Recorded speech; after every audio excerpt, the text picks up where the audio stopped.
यदि आप भी उन महिलाओं में से एक हैं जिनको मासिक धर्म के दौरान या उसके आसपास बहुत ही बुरे, बहुत ही डरावने, बहुत ही भयानक सपने आते हैं, सीने पर दबाव सा महसूस होता है, रात्रि में एक अचानक से नींद खुल जाती है, पसीने से आप तरबतर होते हैं। साइंस इसका जो कारण मानता है वो ये मानता है कि जितनी मात्रा में सोते समय दिमाग को, मस्तिष्क के इस हिस्से को रक्त की आपूर्ति होनी चाहिए, उतनी मात्रा में नहीं मिल पाता। और ये कारण बहुत हद तक ठीक भी है। और जन्म पत्रिका जो इसका कारण है उस पर हम यहां पर विचार विमर्श कर रहे हैं। तो मैं ये चाहता हूं कि आप ये एपिसोड देखते समय अपनी जन्म पत्रिका खोल करके अपने समक्ष रखें। आज हम बात कुंभ लग्न की कर रहे हैं, और यदि अभी तक आपने अपने लग्न से संबंधित एपिसोड नहीं देखा है तो यहां आई बटन में हमने आपको उसका लिंक प्रोवाइड करा दिया है, जाकर देखें, समझें, कारण जानें और उसका निदान भी अवश्य करें। तो मेरे बहुत ही प्रिय और बेहद सम्मानित साथियों, हृदय की असीम गहराइयों से अभिनंदन, बहुत बहुत हार्दिक स्वागत। नाइट मेयर, इसको अंग्रेजी में कहते हैं बुरे सपनों को। साइंस की अभी हमने बात की, तो ये कुंभ लग्न की जन्म पत्रिका की हम चर्चा कर रहे हैं। कुंभ लग्न की जन्म पत्रिका में वैसे भी चंद्रमा एक अति मारक ग्रह है, क्योंकि वो छठे भाव का स्वामी है और चंद्रमा और स्त्री का बड़ा गहरा संबंध है। चंद्रमा जिस प्रकार से 27, 28, 29 दिन में अपना पूरा एक चक्र कंप्लीट करता है, वैसे ही स्त्रियों के भी मासिक धर्म का लगभग इतना ही चक्र होता है। चंद्रमा की जो स्थितियां इस कुंडली में है वो निर्धारित करेंगी कि इस प्रकार के बुरे भयावह सपनों की जो समस्या है वो आती है या नहीं आती। साथियों, इस कुंडली में यदि चंद्रमा इस छठे भाव में विराजमान है तो वो इस प्रकार की समस्या इस बहन को अवश्य देता है, और सपने खासतौर पर भविष्य में होने वाले किसी रोग से संबंधित होते हैं, किसी प्रकार के शत्रु से संबंधित होते हैं। यही चंद्रमा इस अष्टम भाव में साथियों यदि विराजमान हो जाए तब भी इस प्रकार के सपने इनके जीवन का हिस्सा होते हैं। विवाह के पश्चात जो इनके ससुराल पक्ष से संबंध है वो बेहतर नहीं हो पाते, चाहे ये कितना ही प्रयास अपनी तरफ से क्यों न कर ले।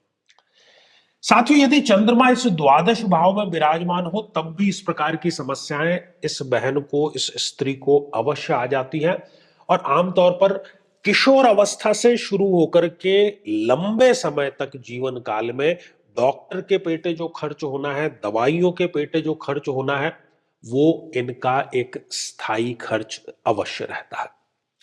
साथियों, यदि यही चंद्रमा नीच राशि के होकर के इस दशम भाव में विराजमान हो जाए तब भी इस प्रकार के सपनों की स्थिति जो है वो बनी रहती है। और यहां पर हम देख पा रहे हैं कि ये चंद्रमा नीच राशि का यहां पर होकर के इनके ऊपर किसी न किसी प्रकार के झूठे आरोप भी लगवाने का कार्य करता है। साथियों, इसके अतिरिक्त आप देखिए कि इस जन्म पत्रिका में कहीं पर भी चंद्रमा यदि प्रबलतम पाप ग्रहों के साथ में है, मान लीजिए कि वो राहु के साथ में है, राहु चंद्रमा की युति है, मान लीजिए कि वो केतु के साथ में है, केतु चंद्रमा की युति है, मान लीजिए कि वो शनि के साथ में है, शनि चंद्रमा की युति है, तो राहु और केतु के साथ में तो चंद्रमा बनाता है ग्रहण योग, और शनि के साथ में चंद्रमा बनाता है विष योग। और इन तीनों ही परिस्थितियों में भी इस प्रकार की समस्याएं इन बहनों को अवश्य ही आ जाती है। और यह भी देखा गया है कि इन तीनों ही परिस्थितियों में इनके जीवन में कोई ना कोई ऐसा व्यक्ति अवश्य होता है, चाहे वो स्त्री हो, पुरुष हो, जो कि इनको लगातार नेगेटिव फीडिंग्स अवश्य देता रहता है। साथियों, इसके अतिरिक्त आपको देखना होगा कि चंद्रमा की डिग्रियां कितनी है।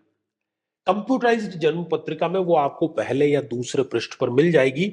यदि चंद्रमा कुंडली में 0 डिग्री के विराजमान है, लग्न कुंडली की हम बात कर रहे हैं, या फिर वो 28, 29 जैसी अंतिम डिग्रियों के विराजमान है, तब भी वो व्यक्ति को इस प्रकार की समस्याओं का सामना करने के लिए मजबूर कर देते हैं, क्योंकि 0 डिग्री का जो ग्रह है वो नवजात शिशु के समान है। 28, 29 डिग्री का जो ग्रह है वो वयोवृद्ध व्यक्ति के, 90 वर्ष से ऊपर का जो व्यक्ति होता है उसके अनुरूप वो रहता है। तो इन दोनों ही परिस्थितियों में चंद्रमा रिजल्ट प्रदान करने की स्थिति में नहीं होता, और वो इस प्रकार की जो समस्याएं हैं वो इस व्यक्ति को माफ कीजिएगा, क्योंकि साथियों व्यक्तियों कहने की आदत है, जबकि ये पूरा का पूरा जो एपिसोड है, बल्कि ये श्रृंखला महिलाओं को समर्पित है। तो मैं ये समझता हूं कि जन्म पत्रिका अपने समक्ष रख करके आपने ये एपिसोड देखा होगा तो सारी चीजें आपको बहुत क्लियर समझ में आ गई होगी। अब ऐसी स्थिति में किया क्या जाए? साथियों, यदि ऐसी स्थिति है तो इनको जो महादशा चल रही है जिस ग्रह की भी, उसके महादशा मंत्र अवश्य करने चाहिए और चंद्रमा के अभिमंत्रित जल का नियमित रूप से सेवन अवश्य करना चाहिए। तो ये जो समस्या है ये जड़ मूल से इनकी अवश्य ही समाप्त हो जाएगी। साथियों, अब समय है आज के हमारे कमेंट को शामिल करने का, और आज का जो कमेंट है ये आया है कलर्स स्पाइसेस इस आईडी से।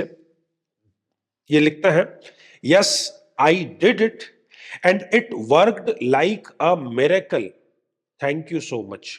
अर्थात हां, मैंने ये प्रयोग किया और एक चमत्कार घटित हुआ और इनको रिजल्ट मिला। रिजल्ट और कुछ नहीं है, संतान प्राप्ति का ये रिजल्ट है और वो महादेव के आशीर्वाद से इनको प्राप्त हुआ है। तो इस कमेंट को शामिल करने का मकसद यही था कि जितनी भी बहनें हैं, यदि इस प्रकार की समस्या से जूझ रही हैं तो इस वीडियो में जो प्रयोग बताया गया है वो आपको अवश्य करना चाहिए। और यदि आप भी चाहते हैं कि आपकी कुंडली का सूक्ष्म विश्लेषण हो, समस्या का समाधान हो, तो आगामी समय में मैं स्वयं इन शहरों में उपस्थित रहूंगा। आप समय लेकर के मिल सकते हैं या फिर टेलीफोनिक या वीडियो कॉल के माध्यम से भी आप जुड़ सकते हैं। और यदि आप चाहते हैं कि आपके किसी एक प्रश्न का निःशुल्क उत्तर आपको प्रदान किया जाए, तो हमारे आचार्य चंद्रकांत चैनल पर प्रति शनिवार दोपहर के 3 बजे हम निःशुल्क कार्यक्रम लेकर के आते हैं। लेकिन उसमें शामिल होने के लिए आप हमारे इस वीडियो को हाइप करके और उसका जो स्क्रीनशॉट है वो दिए गए व्हाट्सएप नंबर पर जरूर भेजें। तो आज के लिए केवल इतना ही, और इसी मंगल कामना के साथ में कि आप सभी स्वस्थ, समृद्ध और शांतिपूर्वक जीवन व्यतीत करें। नमस्कार। साथियों, कई वर्षों के जन्म पत्र का अध्ययन और लाखों कुंडलियों के अध्ययन के बाद हम ये कह सकते हैं कि यदि किसी की जन्म पत्रिका में मंगल पीड़ित है तो उसको इस ग्रह की महादशा में इन 9 लक्षणों का, इन 9 कष्टों का, पीड़ाओं का अवश्य सामना करना पड़ता है।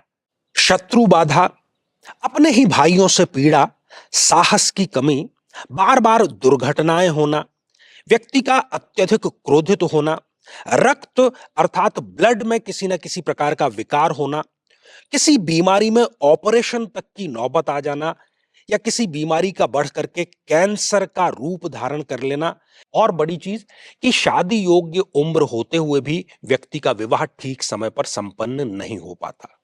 लेकिन साथियों, यदि आप भी इन सभी कष्टों से स्थायी और सटीक मुक्ति प्राप्त करना चाहते हैं तो उसका तरीका है इस ग्रह की महादशा मंत्र साधना दीक्षा, जो विशेष रूप से आपके नाम, आपकी जन्मतिथि के अकॉर्डिंग की जाएगी।